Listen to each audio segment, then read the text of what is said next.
ପିଲାମାନେ SP ଏଜୁକେସନର ଆଉ ଗୋଟେ ନୂଆ ଭିଡ଼ିଓକୁ ତୁମମାନଙ୍କୁ ସ୍ୱାଗତ ଜଣାଉଛି। ଆଜି ଆମେ ଦେଖିବା ଦ୍ୱିତୀୟ ଶ୍ରେଣୀ ହସ ଖୁସି ବହିର ପାଠ 2 କହିଲ ଦେଖି। ହେଲା, ତାକୁ ଆମେ ଶିଖିବା। ଗୀତଟା ଦେଇଛି ତାକୁ ଗାଇବା।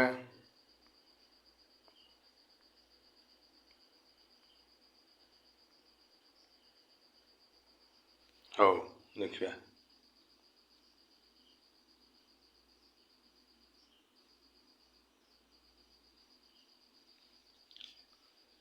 ଗୀତଟା ସ୍ୱର ଦେଇ ଗାଇବାକୁ ଅଭ୍ୟାସ କରିବା। ମୁଁ ସ୍ୱର ଦେଇକି ଟିକେ ଗାଉଛି, ତୁମେ ସେମିତି ଟିକେ ଶିଖିବ। କିଚିରି ମିଚିରି ଶବଦ କରେ, ଘରେ ଘରେ ନୀଡ଼ ରଚନା କରେ, କହି କି ପାରିବ ତା ନାମ ପିଲେ। ଏଠି କ'ଣ କହିଲା?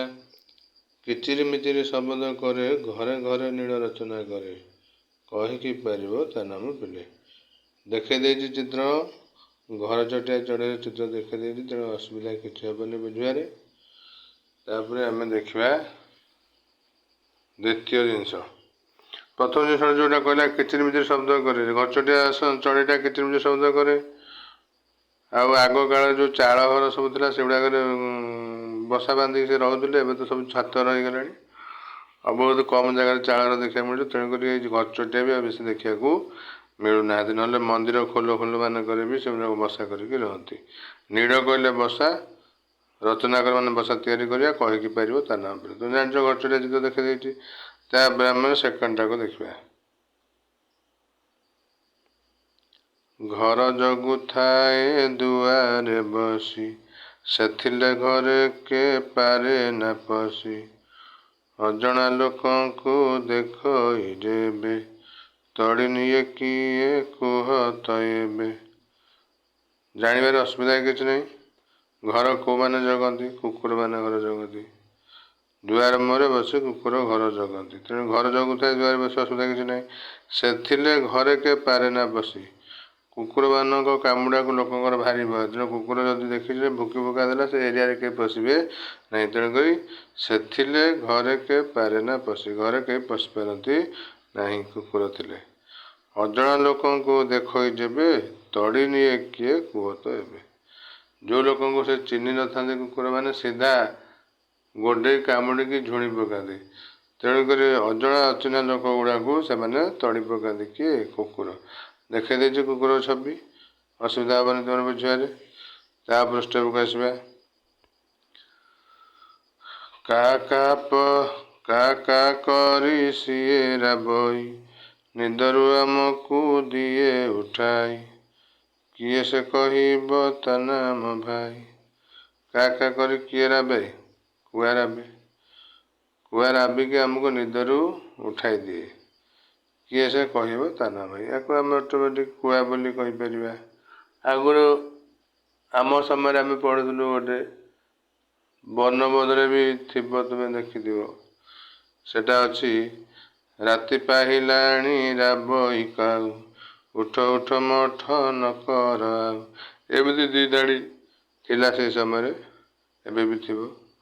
ତେଣୁ ଏଠି ଆମେ ଦେଖିଲେ କାଉ ସେ କଥା କହିଛି। ତାପରେ ଆମେ ଦେଖିବା ଆଉ ଗୋଟେ,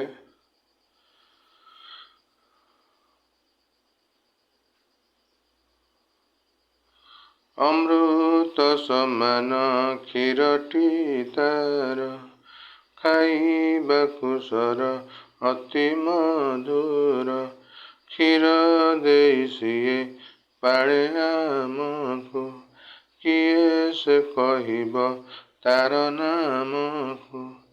ତାହେଲେ ଏଠି ଗୀତଟା କ'ଣ କହିଲା? ଅମୃତ ସମାନ କ୍ଷୀରଟି ତାର, ଖାଇବାକୁ ସର ଅତି ମଧୁର, କ୍ଷୀର ଦେଇ ସିଏ ପାଳେ ଆମକୁ, କିଏ ସେ କହିବ ତାର ନାମକୁ। ତାହେଲେ ଏଇ ଯେଉଁ ନାମଟା ଆମେ କ'ଣ କହିପାରିବା? ଗାଈ ଆମେ ତ ଜାଣିଛନ୍ତି, ଗାଈ କ୍ଷୀରଟା ଅମୃତ ସମାନ ଲାଗେ, ଖାଇବାକୁ ତା ସର ବି ବଢ଼ିଆ। ତେଣୁ କ୍ଷୀର ଦେଇ ଯିଏ ଆମକୁ ପାଳୁଛି ସିଏ ହେଲା କିଏ? ଗୋମାତା ଆମେ ଯାହାକୁ କହୁଛନ୍ତି, ଇଏ ହେଲା ଗାଈ। ତାପରେ ଷ୍ଟେପକୁ ପଳେଇ ଆସିବା।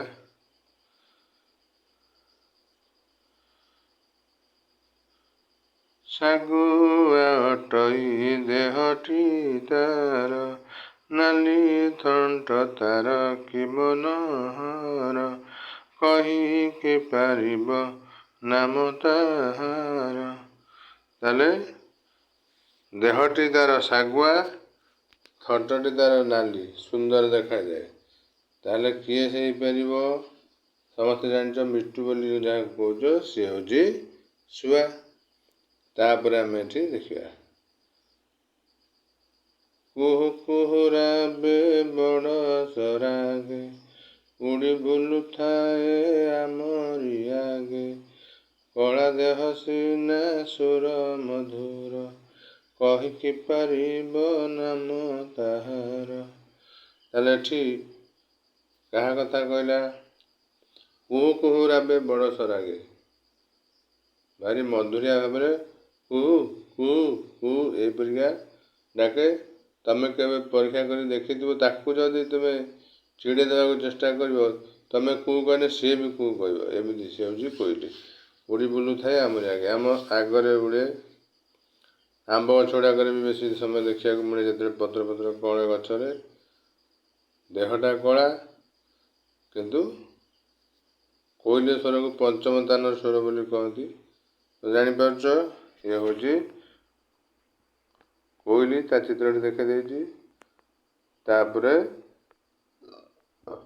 ଆମେ ସ୍ୱର କରିବା ଶିଖିଗଲେ, ନାଁ ବି ଜାଣିଗଲେ କିଏ କ'ଣ। ତାପରେ ଆମେ ଅଭ୍ୟାସ କରିକି ଆସିବା। ଚିତ୍ର ଦେଖି ପକ୍ଷୀମାନଙ୍କର ନାମ କୁହ। ଫାଷ୍ଟ ଚିତ୍ରଟା ତୁମେ ଜାଣିଛ କ'ଣ ହବ? ଫାଷ୍ଟ ଚିତ୍ର କ'ଣ ହବ? ଏଟା ହବ ପେଚା ହବ, ଏଟା ହବ ମୟୂର, ଏଟା ହବ କୁକୁଡ଼ା, ଏଟା ହବ ଗଞ୍ଜା, ଏଟା ହବ ଶୁଆ, ଇଏ ହବ କୁଆ, ଇଏ ହବ ପାରା, ଇଏ ହବ ବତକ,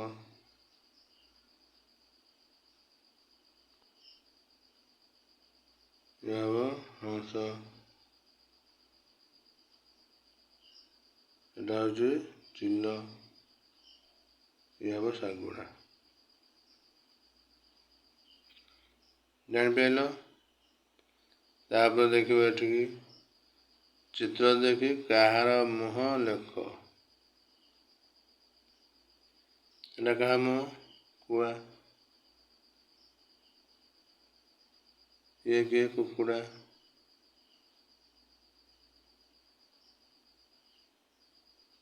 ଇଏ ହେଉଛି ବତକ, ଏଇଟା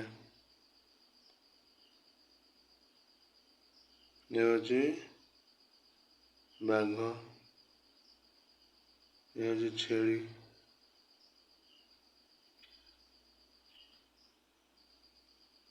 ଇଏ ହେଉଛି ଗାଈ, ଇଏ ହେଉଛି କୁକୁର।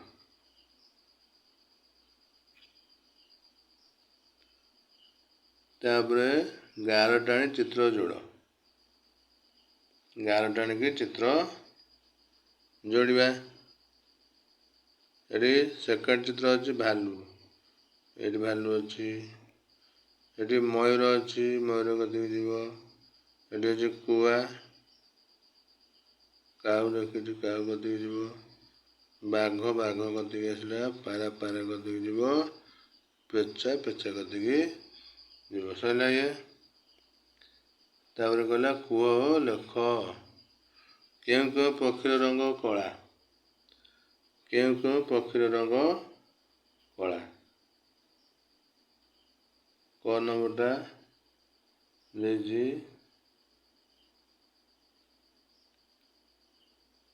କେଉଁ କେଉଁ ପକ୍ଷୀର ରଙ୍ଗ କଳା? ଆମେ କ'ଣ ଜାଣିଛନ୍ତି? କାଉ, କୋଇଲି, ଆଉ କାହାର? କଜଳପାତି, କୋଇଲି, କଜଳପାତି, କାଉ ଏସବୁ ପକ୍ଷୀର ରଙ୍ଗ କଳା। କେଉଁ କେଉଁ ପକ୍ଷୀର ରଙ୍ଗ ଧଳା?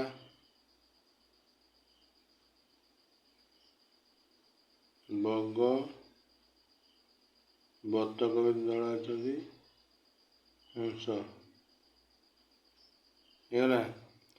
କିଏ କେତେ ଉପରକୁ ଉଡ଼ିପାରେ ଚଳିଥିବା ଜାଗାରେ ଲେଖିବା। କାଉ କୋଉ ପର୍ଯ୍ୟନ୍ତ ଉଡ଼ିପାରିବ? କାଉ ଅତି ଜୋରରେ ଉଡ଼ିଲେ ତାଳ ଗଛ ପର୍ଯ୍ୟନ୍ତ ଉଡ଼ିପାରିବ। ବରଗଛ ଦେଇଛି, ଚାଳ ଘର ଦେଇଛି, ସବୁଠୁ ଉଚ୍ଚ ହେଉଛି ତାଳ ଗଛ। ତାଳ ଗଛ ପର୍ଯ୍ୟନ୍ତ କାଉଟା ଉଡ଼ିପାରିବ। କୁକୁଡ଼ା ଯେଉଁ ଗଞ୍ଜା ଦେଖେଇଛି ସେ ବାଡ଼ ପର୍ଯ୍ୟନ୍ତ ହିଁ ଉଡ଼ିପାରିବ ହେଲା। ବଗ ଯିବ ମେଘ, ବଗ ପରିକା ଚଢ଼େଇ ମାନେ ବହୁତ ଉପରକୁ ଉଡ଼ିପାରନ୍ତି। ତେଣୁ ତାକୁ ମେଘ ପାଖକୁ ଦେଇଦେବ। ତାପରେ ହେଲା ପାଠରେ କ ଅକ୍ଷର ବ୍ୟବହାର ହୋଇଥିବା ଶବ୍ଦରେ ଗାର ଦିଅ, ଶବ୍ଦଟି ଲେଖ। ଯେମିତି କିଚିରି ବୋଲି ଦେଖେଇ ଦେଇଛି। ଆଉ କ'ଣ କ'ଣ ଶବ୍ଦ ଆମେ ଦେଖିଥିଲେ? କ'ଣ କ'ଣ ଶବ୍ଦ ଆମେ ଦେଖିଥିଲେ ସେ କହିଛି? ସେ କହିଛି କ ଅକ୍ଷର ବ୍ୟବହାର ହୋଇଥିବା ଶବ୍ଦ ତଳେ ଗାର ଦିଅ, ଶବ୍ଦଟି ଲେଖ। କ ଅକ୍ଷର ବ୍ୟବହାର କ'ଣ କ'ଣ ହେଇଛି ସେ ଶବ୍ଦ ତଳେ ଗାର ଦେବା, ଶବ୍ଦଟି ଲେଖିବା। ଆମର କ ଅକ୍ଷର ବ୍ୟବହାର ହୋଇଥିବା ଶବ୍ଦ ଦେଖିବ ତା ତଳେ ସବୁ ଶବ୍ଦ ଗୁଡ଼ା ଏଠୁ ନେଇକି ମୁଁ ଦେଖେଇ ଦେଉଛି, ଗୁଡ଼ା ନେଇକି ତୁମେ ଏଠି ଲେଖିବ, ଲେଖିକି ତା ତଳେ ଗାର ଦେବ। କିଚିରି ମିଚିରି ହବ, କରେ ହବ ହେଲା, କହି ଗୋଟେ ହବ, ତାପରେ ଲୋକଙ୍କୁ ଗୋଟେ ହବ, କିଏ ଗୋଟେ ହବ, କୁହ ଗୋଟେ ହବ, କରି ଗୋଟେ ହବ। ଏପଟେ ତ କିଏ ଗୋଟେ ଅଛି, ଏଠି କିଏ କହିବ ହେଲା। ତାପରେ କରେ ଆଉ କ'ଣ ହେଇପାରିବ? ଆମକୁ ଗୋଟେ ହବ, ଆମକୁ ହବ, ନାମକୁ ହବ, କ ଅଛି ତା ତଳେ ଗାର ଦେବ। ତାପରେ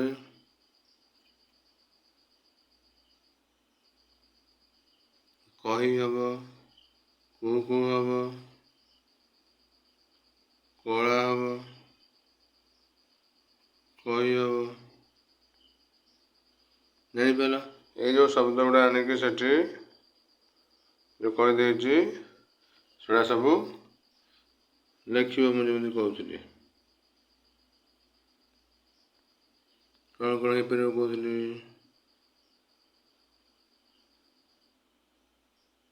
କହି ଗୋଟେ ହବ, କିଏ ଗୋଟେ ହେଇପାରିବ,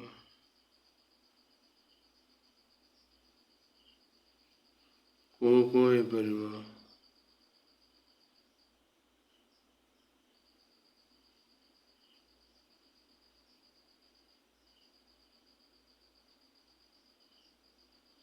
ଏଇପରିକା ତୁମେ ଯେଉଁ ବତେଇଦେବି ସେମିତି କରିବ। କିଏ କେମିତି ରାବେ? କିଚିରି ମିଚିରି କେମିତି କିଚିରି ମିଚିରି କିଏ କରେ? ଘର ଚଟିଆ କିଚିରି ମିଚିରି କରେ। କା କା କିଏ କରେ? କୁଆ। ଘୁମୁ ଘୁମୁ କିଏ କରିବ? ପାରା। କୁଁ କିଏ କରିବ? କୋଇଲି। ବୁଝିପାରିଲ? ତାପରେ ଆସିଛି ତୁମର କେତେଜଣ ସାଙ୍ଗଙ୍କ ନାମ ଗୋଲ ଭିତରେ ଲେଖାଯାଇଛି। ସେମାନଙ୍କ ନାମର ପ୍ରଥମ ଅକ୍ଷର ଯେଉଁ ପଶୁପକ୍ଷୀଙ୍କ ନାମ ଅଛି ତାହାକୁ ଗାର ଦେଇ ଯୋଡ଼। ହଉ, ଛବି ଦେଇଛି ଏଠି। ଛବି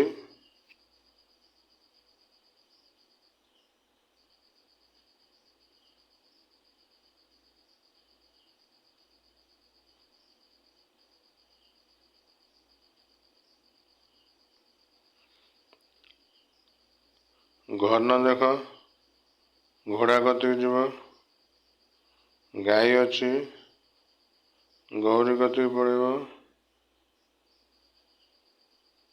ହରି ହାତୀ କତିକି ପଳେଇବ ହେଲା। ତାପରେ ଦେଖିବା ଏପଟେ ଏ ଛେଳି ଅଛି, ଛବିଟା ଛେଳି କତିକି ପଳେଇବ। କମଳ ମ ଅଛି ମୟୂର କତିକି ଯିବ, ମଦନ ମୟୂର କତିକି ଯିବ, ହରିତ ହାତୀ କତିକି ଯାଇଥିଲା, ଗୋରୁତ ଗାଈ କତିକି ଯାଇଥିଲା, ଘନତ ଘୋଡ଼ା କତିକି ଯାଇଥିଲା, କୁନା ଯିଏ ଅଛି ଏ କୁକୁର କତିକି ଆସିବ। ପୁଣି କୁକୁଡ଼ା କତିକି ବି ପରେ ଆସିପାରିବ, ବୁଝିପାରିଲ। ତାପରେ ଦେଖ ତମ ଚାରିପଟେ ଥିବା ପକ୍ଷୀମାନଙ୍କୁ ଦେଖ, ବହିରେ ଦିଆଯାଇଥିବା ଗୀତ ଭଳି ତୁମେ ପଶୁପକ୍ଷୀଙ୍କୁ ନେଇ ଗୀତ ସଂଗ୍ରହ କର। ପଶୁପକ୍ଷୀଙ୍କୁ ନେଇକି ଏମିତି ଗୀତ ସଂଗ୍ରହ କରିପାରିବ। ଏଟା ଭାବିକି ବାହାର କରିବ ଗୀତ, କ'ଣ ଗୀତ ବାହାର କରିବ।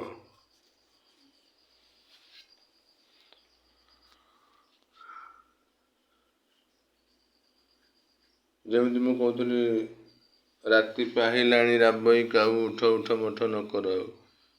କାଉକୁ ନେଇକି ସେମିତି ହେଇଛି ପକ୍ଷୀଟା, ପକ୍ଷୀ ଗୋଟେ ହେଲା।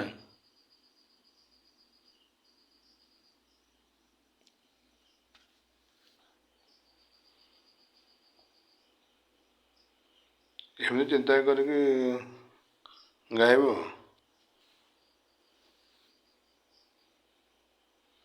ତାପରେ ହେଲା 10 ନମ୍ବର ଚିତ୍ର ଦେଖ, କୁହ। ଏ ଚିତ୍ରରୁ କୋଇଲି କିଏ ତା ଚାରିପଟେ ଗୋଲ ବୁଲେଇବ। କୋଇଲି କିଏ ଦେଖ, ଏଟା କୁଆ, ଏଟା ପାରା, ଏଟା ହେଲା କୋଇଲି, ଇଏ ହେଉଛି କୋଇଲି।